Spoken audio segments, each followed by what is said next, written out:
Hello दोस्तों। तो दोस्तों फिर से मैं आ गई हूँ आप सबके बीच यूपी सुल्तानपुर से। दोस्तों बेलवारी गांव से बिलोंग करती हूँ। दोस्तों ये प्यारी सी गीत लेके आई, पसंद आए तो कमेंट कर जाए कहीं ना बा।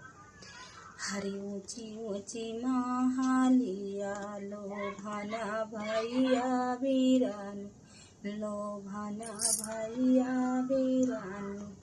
हरे भीतर कई मारा मियौना जाना भैया वीरानु। हरे ऊंची ऊंची महालिया लोभाना भैया वीरानु। हरे भीतर कई मारा मियौना जाना भैया वीरानु। हरे भीतर कई